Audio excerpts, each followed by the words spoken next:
Ada yang sangat penting dalam acara petisi 100 bertajuk Kebulatan Tekad, Lengserkan dan Adili Presiden Joko Widodo, lawan politik dinasti dan pemilu curang, yang diselenggarakan Badan Pekerja Petisi 100 di kawasan Matraman, Jakarta Timur, Kamis tanggal 1 Februari tahun 2024. Pasalnya, di acara itu muncul desakan agar segera menurunkan Presiden Jokowi sebelum pemilu diselenggarakan pada tanggal 14 Februari tahun 2024, karena Jokowi dinilai telah melakukan banyak pelanggaran yang membuat kehidupan berbangsa dan bernegara mengalami kemunduran, bukan kemajuan seperti yang dijanjikan Jokowi dengan ekonomi yang meroket hingga 7%. Hal itu terjadi karena publik tahu persis bahwa sebagai seorang presiden, kepala negara sekaligus kepala pemerintahan, Jokowi tidak berdiri di atas kepentingan rakyat, melainkan berdiri di atas kepentingan oligarki, karena Jokowi adalah proksi dari para orang kaya yang menguasai politik dan ekonomi di Indonesia itu. Publik yang hadir di acara petisi 100 makin antipati kepada Jokowi karena tindakan mantan wali kota Solo itu yang secara terang-terangan berpihak kepada pasangan calon nomor urut 2 Prabowo Subianto dan Gibran Rakabuming Raka, dan turun langsung berkampanye untuknya, membuat mereka meyakini bahwa pemilu 2024, khususnya Pilpres 2024, akan curam untuk memenangkan Prabowo dan Gibran, karena Gibran adalah anak sulung Jokowi. Maklum, karena sudah bukan rahasia kalau ketika Jokowi mengalahkan Prabowo pada Pilpres 2014, dia diduga menang dengan curang. Begitupun ketika Jokowi lagi-lagi mengalahkan Prabowo pada Pilpres 2019, dia diyakini menang dengan curang. Jokowi berpihak ke Prabowo Gibran diduga karena ambisinya untuk terus berkuasa dengan memperpanjang jabatan presiden menjadi 3 periode dan memperpanjang jabatannya selama 2-3 tahun lagi setelah masa jabatannya selesai pada tanggal 20 Oktober tahun 2024, gagal karena ditolak rakyat. Karena itu, Jokowi ingin terus berkuasa melalui anaknya, yaitu Gibran Rakabuming Raka.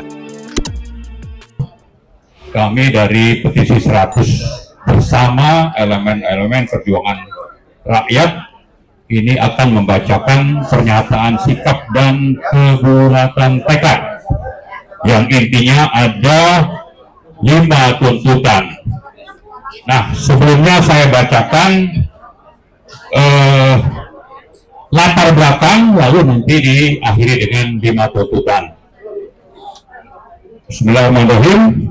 Pernyataan sikap dan kebulatan tekad petisi 100 bersama elemen-elemen perjuangan rakyat bahwa pemilu 2024 khususnya Pilpres tinggal beberapa hari lagi. Atmosfer politik pemilu yang terasa saat ini telah jauh dari nilai-nilai demokratis, jujur dan adil. Pemerintah tidak menempatkan diri sebagai penjaga demokrasi, tetapi justru pengancam dan perusak demokrasi. Demikian juga dengan KPU dan Bawaslu. Bahwa pemilu yang demokratis, jujur dan adil hanya dapat terlaksana jika terbebas dari ikut campur Presiden Joko Widodo. Saya harus baca lengkap Presiden Joko Widodo, bukan Jokowi, Joko Widodo. Terlalu vulgar kecurangan yang dimainkan oleh Presiden Joko Widodo dan sejumlah menteri kabinetnya demi memenangkan paslon nomor 2, yaitu Prabowo Gibran. Maka dengan itu pemilu tanpa Joko Widodo merupakan suatu keniscayaan. Joko Widodo harus segera diberhentikan. Bahwa dosa politik Joko Widodo sudah terlalu banyak berupa pelanggaran HAM berat, pelanggaran konstitusi, dan pengkhianatan negara, memelihara dan memanfaatkan budaya korupsi, menggadaikan negara kepada oligarki dan RRC, jor-joran pinjaman luar negeri, serta membangun dinasti politik. dosa politik Joko Widodo berimpitan dengan pelanggaran konstitusi dan sejumlah undang-undang dan peraturan. Bahwa rakyat Indonesia tidak boleh membiarkan perilaku sewenang-wenang Joko Widodo beserta dinasti dan koloninya yang tergabung dalam oligarki kekuasaan yang didukung oleh LLC. Rakyat harus mulai melakukan desakan, perlawanan, dan pembangkangan yang dapat memberi efek kejut bagi perubahan politik ke depan. Joko Widodo adalah penyakit berbahaya dengan daya rusak dahsyat yang akan menghancurkan NKRI. Bahwa kebersamaan seluruh elemen perjuangan rakyat sangat penting dan mendesak untuk memperbaiki keadaan, baik yang berasal dari elemen mahasiswa, buruh, purnawirawan, ulama, emak-emak, aktivis, dan elemen lainnya. Seluruh elemen bangsa ini harus bergerak bersama untuk memakzulkan, memproses hukum, serta menghentikan segala upaya jahat rezim dinastik oligarkis yang dipimpin oleh Joko Widodo yang telah nyata merusak demokrasi, konstitusi, dan merampas daulat rakyat. Atas dasar hal-hal yang disebutkan di atas, kami dari kelompok petisi 100 bersama dengan elemen perjuangan rakyat lain, termasuk tadi yang mewakili tim ses paslon 1 dan paslon 3, dengan ini menyatakan sikap sebagai berikut. Pertama, mengutuk keras perilaku Joko Widodo yang telah menginjak-injak demokrasi dan menggantinya dengan politik penghalalan segala cara untuk mempertahankan kekuasaan melalui politik dinasti yang pro oligarki dan bahkan pro monarki. Heading ini telah merendahkan marwah bangsa Indonesia melalui pentasihan diri sebagai presiden yang berdiri di atas trias politika yang harus kepada kekuasaan, Kedua, mendesak Presiden Joko Widodo demi kebaikan diri dan keluarganya serta demi tegaknya marwah bangsa Indonesia sebagai negara berdaulat yang menjunjung tinggi prinsip-prinsip moral Pancasila dan hukum, agar segera mengundurkan diri dari jabatan sebagai Presiden Republik Indonesia. Sebagian besar rakyat saat ini sudah tidak lagi memiliki kepercayaan dan harapan kepada Joko Widodo. Ketiga, mendesak DPR RI agar segera memulai proses pemakzulan Joko Widodo atas perbuatan yang dikualifikasikan melanggar hukum, perbuatan tercela, termasuk yang dituntut oleh teman-teman yang sekarang sedang bersidang di PN Jakarta Pusat, yaitu melanggar peraturan administratif yang sudah nyata melalui apa yang kita sebut sebagai terduga pemilik ijazah palsu. Dan partai-partai pendukung rezim piramid dan monarkis yang bersandar tidak layak dipilih oleh rakyat. Kemudian yang keempat, kepada lembaga penegak hukum agar segera mengusut dan menyidik berbagai dugaan korupsi dan pelanggaran HAM berat Joko Widodo, serta menindaklanjuti dengan serius laporan masyarakat atas kejahatan nepotisme yang dilakukan oleh Joko Widodo dan keluarga, terutama yang telah melanggar pasal 22 Undang-Undang Nomor 28 Tahun 1999 dan TAP MPR Nomor 11 Tahun 1998 yang saat ini masih berlaku. Terakhir, kelima, mengajak seluruh elemen perjuangan rakyat Indonesia untuk melakukan perlawanan dan pembangkangan atas perbuatan curang rezim Joko Widodo dalam Pilpres 2024. Demikian pernyataan sikap sekaligus kebulatan tekad Petisi 100 penegak daulat rakyat bersama dengan elemen-elemen perjuangan rakyat lain untuk memulihkan kedaulatan rakyat serta menegakkan Pancasila dan Undang-Undang Dasar 1945, dibuat sebagai pertanggungjawaban kepada bangsa Indonesia dan kepada Tuhan Allah Subhanahu wa Ta'ala. Jakarta, 1 Februari 2024, atas nama Petisi 100 dan elemen perjuangan rakyat yang lain yang hadir pada saat ini dan yang mendukung di seluruh daerah wilayah Indonesia. Atas nama Petisi 100, yaitu Jenderal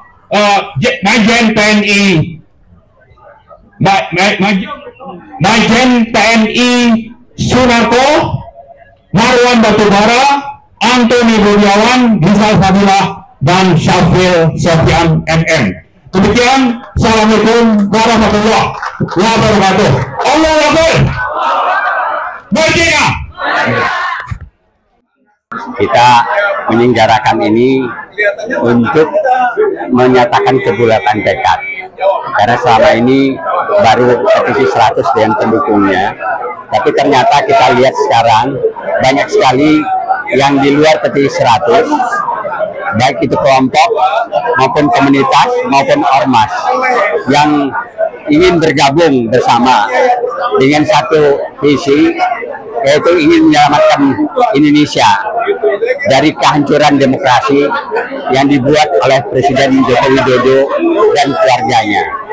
Nah, untuk itu kita punya tema adalah dari Petisi 100 dengan elemen perjuangan bangsa yang lain yang hadir banyak sekali sekarang, yaitu lengserkan Joko Widodo segera.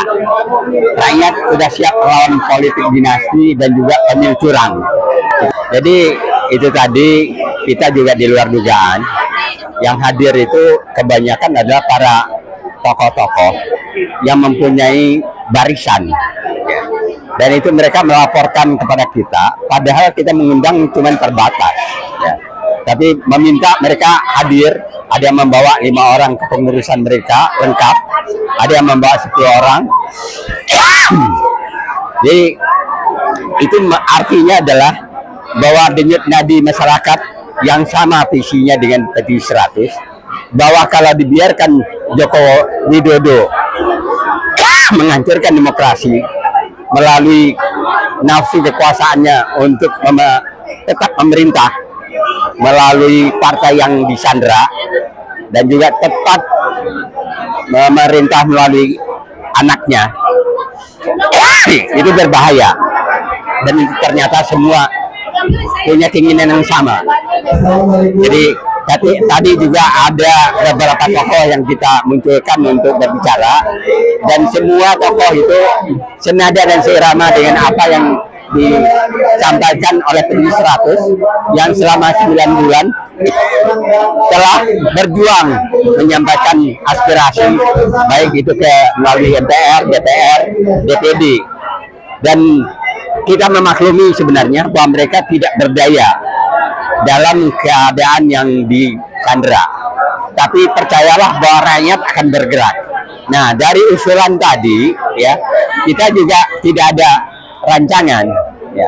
Usulan itu adalah bahwa masyarakat siap turun gitu, karena mak gitu. Dan mereka menantang gitu. Ya kita persilakan. Jadi kalau mereka mau turun, ya seperti usulan mereka tadi adalah 3 hari katanya. Ya udah, kita akan biarkan mereka untuk melakukan hal-hal yang teknis seperti itu. Usulnya 3 hari itu tanggal 7, 8, 9. Itu yang ada di floor ya. Nah, yang mereka teriakan. Malah ada yang menyatakan ya katanya tuh terlalu lama katanya. Ya itu adalah aspirasi dari semua kan, dan kita tidak mendesain itu. Mereka yang datang ini bukan dari Petisi 100, banyak sekali, ada yang dari Banten ternyata, ada yang dari Jabodetabek gitu ya, dan mereka mempunyai barisan-barisan sendiri ya.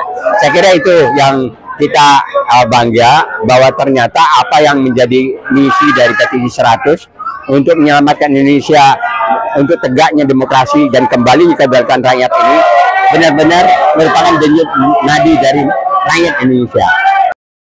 Kelalaian dan sikap biadab dari Presiden yang menyengsarakan rakyat sudah terlalu lama, maka petisi 100 hanya mencatatkan, dan catatan-catatan petisi 100 itu disetujui seperti kita lihat di dalam ruangan ini, maka ingin melakukan suatu tuntutan yang sudah tidak ada waktu lagi. Mengapa kami katakan tidak ada waktu lagi? Karena harapan masyarakat perubahan itu terjadi pada saat Pilpres. Tetapi ternyata perubahan Pilpres yang sedang diharapkan ini tidak melihat ada tanda-tanda bahwa mereka akan melakukan dengan jujur, adil, ya. Tetapi justru sebaliknya. Oleh karenanya masyarakat bersama petisi 100 ingin mendahului, ya, supaya bagaimana benar-benar Jokowi ini tidak cawe-cawe, bisa melaksanakan Pilpres dengan adil, bisa mengadili apa kejahatan-kejahatannya. Pernyataan-pernyataan itu terakhir yang lebih jahat sekali adalah bahwa pengusaha mereka, yaitu diwakili oleh Boy Thohir, mengatakan sombong dia akan memenangkan Pilpres dengan 1 putaran karena mereka mempunyai kekayaan sepertiga dari harta bangsa Indonesia. Ini yang tidak bisa dimaafkan, ya. Oleh karenanya rakyat bergerak semua ingin memakzulkan kalau bisa sebelum Pilpres ini, sehingga Pilpres bisa berjalan dengan adil, jujur, memenuhi harapan-harapan rakyat, melakukan perubahan, menyelamatkan Indonesia dari kejahatan-kejahatan para rezim yang saya kira lalim ini. Saya kira mungkin itu acara ini, tetapi mereka mengusulkan supaya ada real, kapan akan turun ke jalan mendesak atau bahkan mengepung istana untuk merebut istana. Tentu kita tidak bisa mensepakati pada saat ini, tetapi kita pada hari-hari ini akan melakukan rapat apa yang dikehendaki oleh rakyat dan masyarakat dalam acara ini tadi. Insya Allah Indonesia tetap akan aman dengan baik, dan kita akan diberikan oleh Allah satu pemimpin, yaitu seorang pemimpin yang memenuhi harapan-harapan rakyat. Assalamualaikum warahmatullahi wabarakatuh.